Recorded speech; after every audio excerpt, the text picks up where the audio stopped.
برائے مہربانی ڈاکٹر سعید مکی کے چینل کو سبسکرائب کریں اور بیل آئیکن پہ کلک کریں۔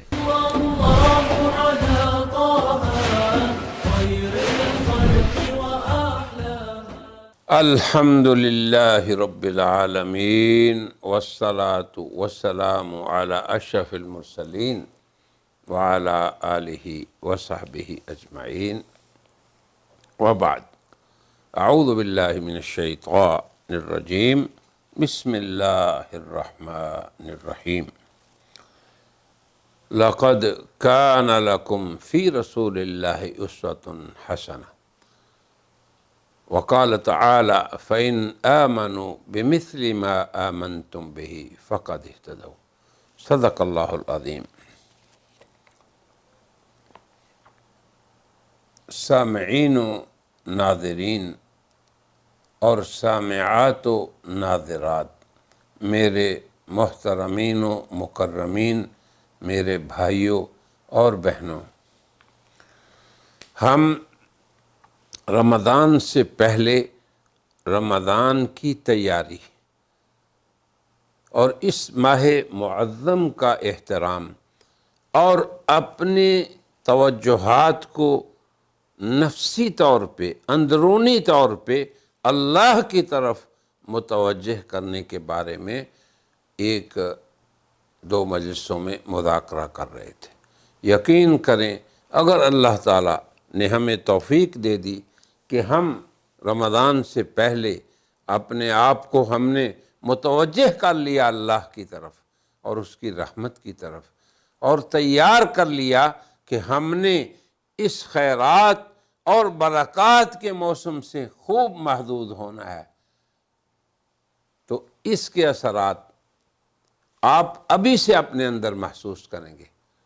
اللہ کے فضل و کرم سے جب آپ دعا کر کے کہ اے اللہ تو ہمیں اس ماہ مبارک تک پہنچا، اے اللہ تو ہمارے اس مہینے میں برکت عطا فرما، پھر اس کے بعد حسن نیات، اچھی نیتوں کا ہم اظہار کریں گے، تو ابھی سے انشاءاللہ آپ اپنی زندگی میں تبدیلی محسوس کریں گے۔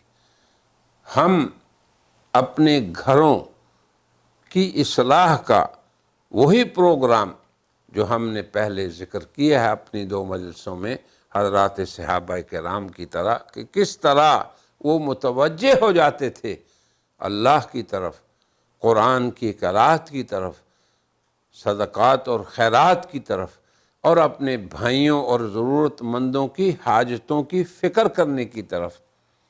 اب آپ دیکھیں، ابھی اس مجلس میں ہم آپ کو جناب رسول اللہ صلی اللہ علیہ وسلم جو مربی اعظم ہیں، معلم بشریت ہیں، اور جن کی ہستی رحمت للعالمین، سید المرسلین، خاتم النبیین، قیامت تک کے انسانوں کے لیے نمونہ ہے۔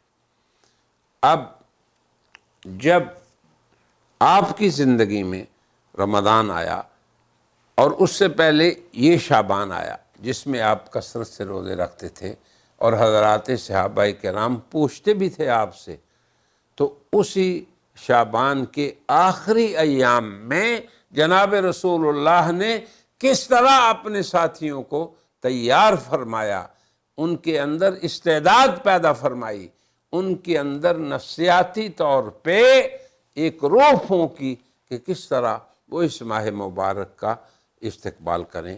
ایک حدیث ہے، میں آپ کے سامنے صرف اسی حدیث اور اس کا ترجمہ پیش کرتا ہوں، اور یہ حدیث ابن خزیمہ نے اپنی صحیح میں ذکر کی ہے، امام بیہقی نے بھی ذکر کیا ہے، اور بہت سی دیگر ترغیب و ترہیب کی کتابوں میں یہ ذکر ہے، اور اس کے راوی ہیں حضرت سلمان رضی اللہ تعالی عنہ۔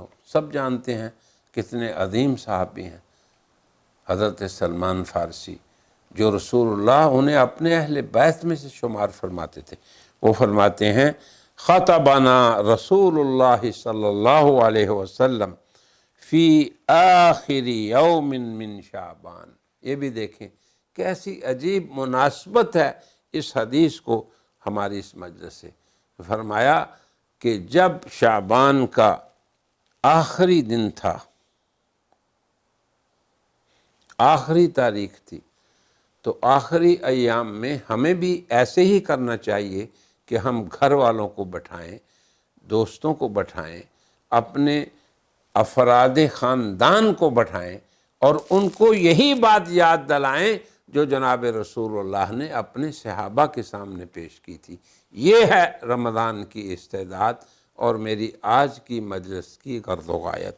فرمایا کہ رسول اللہ صلی اللہ علیہ وسلم نے فرمایا، یا ایھا الناس قد اظلکم شہر عظیم، کہ اے لوگو ایک عظیم مہینہ تم پہ آ گیا، مبارکن، بہت مبارک مہینہ آ گیا، شہر فیہ لیلۃ خیر من الف شہر، ایسا مہینہ کہ اس میں ایک رات 1000 مہینے سے بہتر ہے۔ اب آپ دیکھیں کیسے تشویق پیدا کی جا رہی ہے اس رمضان مبارک کی عظمت کی صحابہ کے قلوب میں، ابھی داخل نہیں ہوئے وہ۔ پھر آگے فرمایا، شہر جعل اللہ صیامہ فریضہ، ایسا مہینہ جس کے دن کا روزہ اللہ کی طرف سے مسلمانوں پہ فریضہ ہے، وقیام لیلہ تطوعا، اور اس کی رات کو اللہ کے سامنے قیام کرنا، جیسے مسلمان رمضان المبارک میں تراویح کے لیے کھڑے ہوتے ہیں اللہ کے سامنے، یہ قیام، اس کو تطوعا، اس کو اللہ نے مسلمانوں پہ نفل قرار دیا، ثواب کی چیز بنایا۔ تطوع کا معنی ہوتا ہے ایسا عمل جس سے بندوں کو کرنے سے ثواب ملے۔ اور آگے فرمایا، اللہ اکبر، من تقرب فیہ بخصلۃ، ایسا برکت والا زمانہ کہ ایک نیکی کا کام جو اللہ کے قرب کے لیے کوئی کرے گا، وہ کام فرض نہیں ہوگا، واجب نہیں ہوگا، نفلی کام ہوگا، نفلی صدقہ، کمن ادا فریضۃ فیما سوا، کہ اس زمانے کے علاوہ، اس مہینے کے علاوہ اگر وہ کوئی کام کرے تو وہ ایسے ہی اس کا اجر ملے گا اس مہینے میں نفل کا، جیسے غیر رمضان میں فرض کا ثواب ملتا ہے۔ اور آگے پھر فرمایا، ومن ادا فریضۃ فیہ کان کمن ادا 70 فریضۃ فیما سواہ، کہ اگر کسی شخص نے اس ماہ مبارک میں کوئی فریضہ ادا کیا تو ایسے ہے کہ گویا اس نے غیر رمضان میں 70 فریضے ادا کیے۔ اندازہ کریں اللہ کی رحمت بے پایاں کو۔ وَهُوَ شَهْرُ الصَّبْرِ وَالصَّبْرُ ثَوَابُهُ الْجَنَّةُ، آپ نے فرمایا کہ یہ صبر کا مہینہ ہے اور صبر کا اجر جنت ہے۔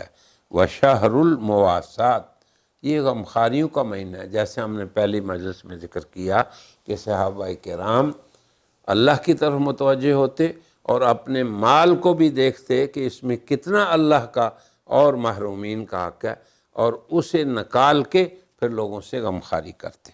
اور آگے فرمایا، وَشَهْرٌ يُزَادُ فِيهِ رِزْقُ الْمُؤْمِنِ، اور ایسا مہینہ ہے کہ اللہ کی طرف سے مومن کے رزق میں بھی برکت آ جاتی ہے، زیادہ ہو جاتا ہے۔ من فطر فیہ صائما کان مغفرۃ لذنوبہ، کہ جس میں کسی بھی روزے دار کو، امیر ہو غریب ہو، یعنی اس میں کوئی ضروری نہیں کہ غریب ہی کا روزہ افطار کروانے کا ثواب ہے، بلکہ جس وقت کا بھی روزہ آپ کھلوائیں گے، افطار کروائیں گے، تو کتنا اجر ملے گا؟ من فطر کان مغفرۃ لذنوبہ وعتق رقبتہ من النار، اندازہ کریں کتنا بڑا کام ہے۔ تو حضرات سلف صالحین ہمارے کیوں نیت کر لیتے تھے شعبان میں بھی ہی کہ اس رمضان میں ہم نے اتنے لوگوں کا افطار کرانا ہے؟ کیوں کر لیتے تھے؟ کہ رسول اللہ صلی اللہ علیہ وسلم نے ان کے رغبت دلائی تھی، وہ رسول اللہ کی ہر خبر پہ یقین رکھتے تھے اور آپ کے ہر ارشاد کو دل سے قبول کرتے تھے۔ فرمایا کہ کسی مسلمان روزے دار کا روزہ افطار کرنا، پہلی بات تو یہ ہے کہ یہ تمہارے گناہوں کی بخشش ہے، پھر تمہاری گردن کی جہنم سے آزادی ہے۔ اندازہ کریں، وَقَانَ لَهُ مِثْلَ أَجْرِهِ، اور پھر ساتھ ہی افطار کرنے والے کو بھی روزے کا اجر ملے گا، اور ساتھ یہ بھی فرمایا من غیر ان ينقص من اجرہ شیء، یہ نہیں کہ روزہ دار کہ نہیں بھائی میں نہیں روزہ کھولوں گا تمہارے سے، ایسی بات نہیں، اس کے اجر میں کمی نہیں آئے گی۔ قالوا یا رسول اللہ لیس کلنا یجد ما یفطر الصائم، کہ ہمارے میں سے ہر ایک کے پاس تو اتنا مال نہیں ہوتا۔ صحابہ کی زندگی اور معاشی حالات کا پتہ تھا کہ ہم کسی کو روزہ افطار کروا سکیں۔ فقال رسول اللہ صلی اللہ علیہ وسلم یعطی اللہ هذا الثواب من فطر صائما علی تمرۃ او شربۃ ماء، یہ نہیں سمجھو کہ کسی کو پیٹ بھر کے آپ کھانا کھلائیں گے تو یہ اجر ملے گا، نہیں، اگر ایک کھجور پہ بھی کسی کی افطاری کرا دیں اور ایک پانی کا ایک گھونٹ کسی کو پلا دیں تو اللہ کی طرف سے یہ اجر آپ کو مل جائے گا۔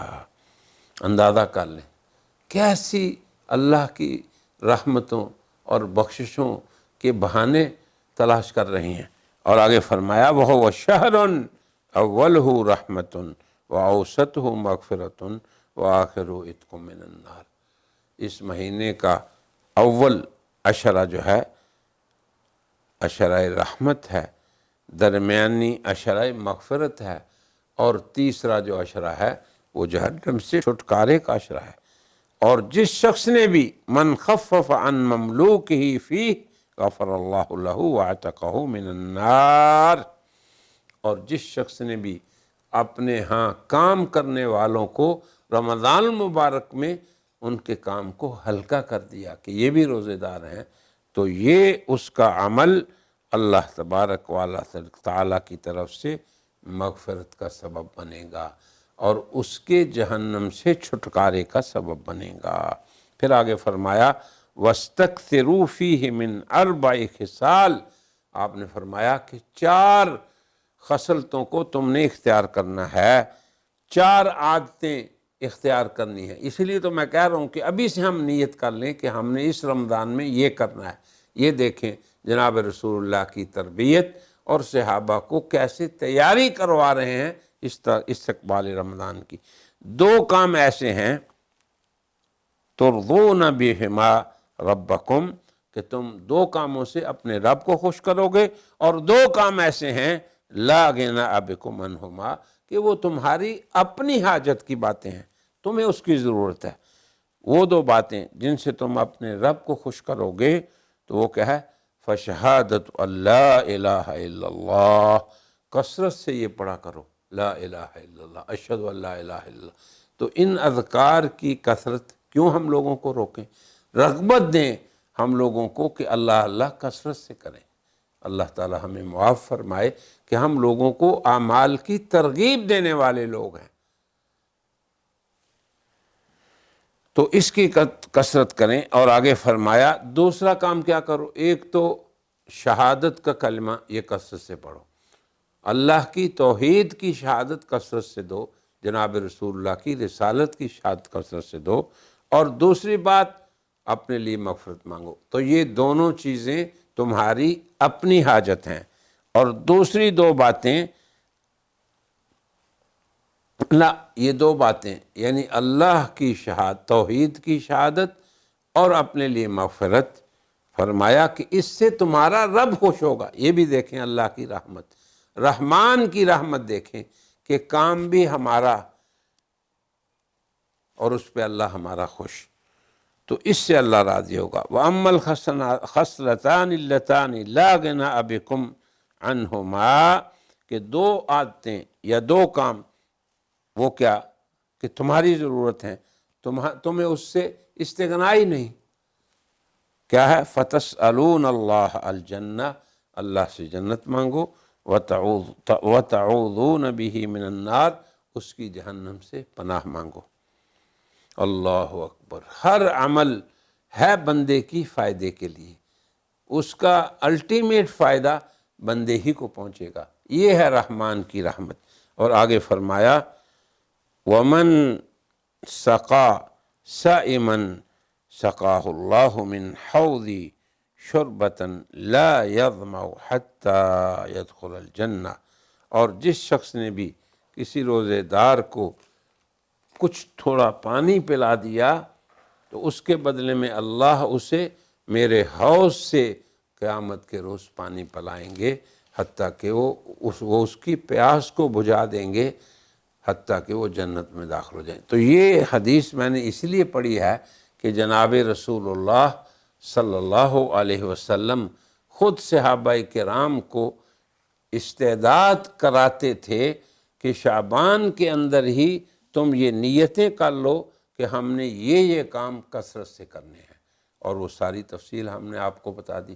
میری انتہائی باری تعالیٰ سے دعا ہے کہ اللہ تعالیٰ ہم سب مسلمان مردوں، عورتوں، مومنین، مومنات، دنیا کے جتنے بھی کونے کونے میں بسنے والے ہمارے برادران اسلام ہیں، ان سبھی کو اللہ رمضان المبارک کی بہترین استعداد یعنی تیاری کی توفیق عطا فرمائے، اور آج ہی سے وہ اپنی نیتوں کی اصلاح کر لیں تاکہ آج ہی سے اللہ ان کے لیے نیکیاں لکھنا شروع کر دے، اور پھر اللہ جب اس ماہ مبارک میں ہم داخل ہوں تو یہ ہمارے لیے اس کے شب و روز خیر و برکات کے شب و روز ہوں، اور جب یہ مہینہ ہمارے سے نکلے تو ہم دنیا و آخرت کی سعادتوں سے مالا مال ہوں۔ واللہ سبحانہ وتعالی هو الموفق، وہی توفیق دینے والا ہے۔ وآخر دعوانا الحمدللہ رب العالمین۔